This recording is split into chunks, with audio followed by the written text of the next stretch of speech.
بسم اللہ الرحمن الرحیم۔ ناظرین، امام حسن رضی اللہ تعالی عنہ ابن علی کرم اللہ وجہ الکریم ابن ابی طالب امام الانبیاء جناب محمد رسول اللہ صلی اللہ علیہ وسلم کی دختر حضرت فاطمہ زہرا رضی اللہ تعالی عنہا کے سب سے بڑے بیٹے اور امام عالی مقام امام حسین علیہ السلام کے بڑے بھائی تھے۔ اہل اسلام ان کا پیغمبر اسلام کے نواسے کے طور پر احترام کرتے تھے۔ ناظرین، اہل سنت حضرت امام حسن رضی اللہ تعالی عنہ کو پانچواں خلیفہ راشد، جبکہ اہل تشیع حضرت امام حسن ابن علی علیہ السلام کو دوسرا امام مانتے تھے۔ ہجرت کے تیسرے سال رمضان المبارک کے مہینے میں نبی کریم رؤوف الرحیم صلی اللہ علیہ وسلم کو ولادت امام حسن علیہ السلام کی خبر ہوئی تو آپ اپنی پیاری بیٹی حضرت فاطمہ زہرا رضی اللہ تعالی عنہا کے گھر تشریف لائے اور فرمایا، میرے نواسے کو دکھانا، کیا نام رکھا ہے؟ عرض کیا گیا، یا رسول اللہ صلی اللہ علیہ وسلم، حرب نام رکھا ہے۔ فرمایا، نہیں، اس کا نام حسن ہے۔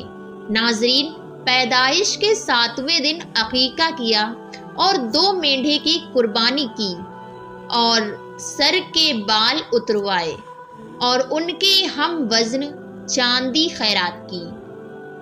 ناظرین، حضرت امام حسن رضی اللہ تعالی عنہ کے والد امیر المومنین حضرت علی کرم اللہ وجہ الکریم نے 21 رمضان کو شہادت پائی۔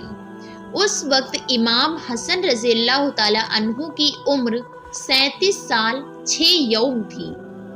حضرت علی کرم اللہ وجہ الکریم کی تکفین و تدفین کے بعد عبداللہ ابن عباس کی تحریک سے قیس بن سعد بن عباد انصاری نے امام حسن علیہ السلام کی بیعت کی اور ان کے بعد تمام حاضرین نے بیعت کر لی، جن کی تعداد 40,000 تھی۔ یہ واقعہ 21 رمضان 40 ہجری یوم جمعہ کا ہے۔ ابن عباس رضی اللہ تعالی عنہ نے کھڑے ہو کر تقریر کی اور لوگوں کو بیعت کی دعوت دی۔ سب نے انتہائی خوشی اور رضامندی کے ساتھ بیعت کی۔ آپ نے مستقبل کے حالات کا صحیح اندازہ کرتے ہوئے اسی وقت لوگوں سے صاف صاف یہ شرط طے کی کہ اگر میں صلح کروں تو تم بھی صلح کرنا، اور اگر میں جنگ کروں تو تمہیں میرے ساتھ مل کر جنگ کرنی ہوگی۔ سب نے اس شرط کو قبول کر لیا۔ آپ نے انتظام حکومت اپنے ہاتھ میں لیا، حکام متعین کیے اور مقدمات کے فیصلے کرنے لگے۔ لیکن جب آپ نے دیکھا کہ اسلامی معاشرہ انتشار کا شکار ہے اور آپ نے تخت حکومت کو خیر آباد کہہ دیا، کیونکہ حضرت حسن رضی اللہ تعالی عنہ کا واحد مقصد حکم خدا اور حکم رسول کی پابندی کا اجرا تھا۔ امام حسن علیہ السلام نے دین خدا کی سربلندی کے لیے اور فتنہ فساد کا سر کچلنے، کتاب خدا اور سنت رسول پر عمل درآمد کو یقینی بنانے کے لیے اپنے نانا رسول خدا صلی اللہ علیہ وسلم کی صلح حدیبیہ کی تاسی میں تخت حکومت کو ٹھوکر مار کر جو تاریخ صلح کی، وہ اسلام کی تاریخ کا ایسا ناقابل فراموش باب ہے جس کی نظیر نہیں ملتی۔ امام حسن رضی اللہ تعالی عنہ اگرچہ صلح کے بعد مدینہ منورہ میں گوشہ نشی ہو گئے تھے، لیکن حق کے مرکز اور تعلیمات محمدی صلی اللہ علیہ وسلم کے سرچشمہ امام عالی مقام امام حسن رضی اللہ تعالی عنہ کا قائم رہنا دشمنان دین کو کب گوارا تھا۔ اسی لیے جودہ بنت اشعث جو امام عالی مقام امام حسن رضی اللہ تعالیٰ عنہ کی بیوی تھی، اس کو کسی نے انعام و اکرام کا لالچ دے کر نواسے رسول حضرت امام حسن علیہ السلام کو زہر دے کر شہید کر دیا گیا۔ ابن سعد نے عمران ابن عبداللہ ابن طلحہ سے روایت کی کہ کسی نے حضرت امام عالی مقام امام حسن رضی اللہ تعالیٰ عنہ کو خواب میں دیکھا کہ آپ کے دونوں چشم کے درمیان قل هو اللہ احد کی یہ آیت لکھی ہوئی ہے۔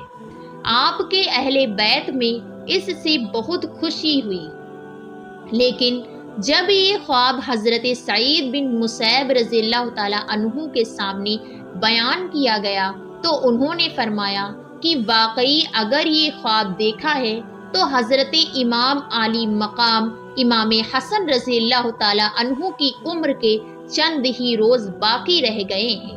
یہ تعبیر صحیح تھی اور بہت قریب زمانے میں آپ کی بیوی لعنتی جودہ بنت اشعث نے آپ کو زہر دیا۔ زہر کے اثر سے اس حال کبدی لاحق ہوا اور آنتوں کے ٹکڑے کٹ کٹ کر اس حال میں خارج ہوئے۔ اس سلسلے میں آپ کو 40 روز سخت تکلیف رہی۔ قریبی شہادت جب آپ کی خدمت میں آپ کے بڑے بھائی امام عالی مقام امام حسین رضی اللہ تعالیٰ عنہ حاضر ہوئے اور پوچھنے لگے، میرے بھائی بتاؤ آپ کو کس نے زہر دیا؟ تو فرمایا کہ کیا تم اسے قتل کرو گے؟ امام حسین علیہ السلام نے جواب دیا، بے شک میں اسے قتل کروں گا۔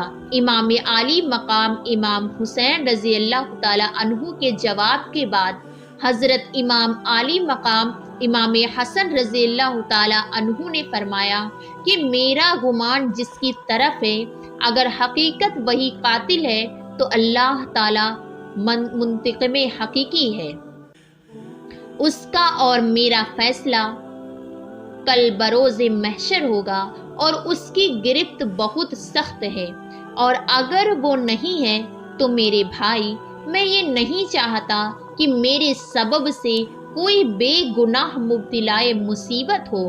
میرے بھائی میں نہیں چاہتا کہ اگر وہ بے گناہ ہے جس کی طرف میرا گمان ہے تو آپ اس بے گناہ کو قتل کریں۔ مجھے اس سے پہلے بھی کئی مرتبہ زہر دیا گیا ہے، لیکن اس مرتبہ کا زہر سب سے زیادہ تیز ہے۔ حضرت امام عالی مقام امام حسن رضی اللہ تعالیٰ عنہ کی کرامت اور منزل کیسی بلندی بالا ہیں کہ آپ سخت تکلیف میں مبتلا ہیں، آنتیں کٹ کٹ کر نکل رہی ہیں، نزع کی حالت ہے، مگر انصاف کا بادشاہ اس وقت بھی اپنی عدالت و انصاف کا نہ مٹنے والا نقش صفحہ تاریخ پر ثبت فرماتا ہے۔ امام کی احتیاط اجازت نہیں دیتی کہ جس کی طرف گمان ہے اس کا بھی نام لیا جائے۔ اس وقت آپ کی عمر 45 سال 6 ماہ چند روز تھی جب آپ نے جام شہادت نوش کیا اور 5 ربیع الاول کو اس دار ناپائیدار سے مدینہ طیبہ میں رحلت فرمائی اور درجۂ شہادت پر فائز ہوئے۔ ناظرین، یہ بات تو ثابت ہوئی کہ آپ کو آپ کی بیوی جو بنت اشعث نے زہر دیا، اور وہ زہر آپ کو بعض روایات کے مطابق کھجوروں میں دیا گیا، مگر اس بات کی طرف مائل کیا اور لالچ اور انعام و اکرام دیا۔ حضرت امام علی مقام امام حسن علیہ السلام کی شہادت اہل اسلام کے لیے انتہائی دردناک واقعہ ہے۔ ناظرین، اسی امید کے ساتھ اجازت دیجیے کہ آپ کو ہماری ویڈیو پسند آئی ہوگی۔ پھر ملتے ہیں بہت جلد ایک نئی تاریخی اور تحقیقی معلوماتی ویڈیو کے ساتھ۔ دیکھتے رہیے نازیہ ٹیوب۔ السلام علیکم ورحمۃ اللہ۔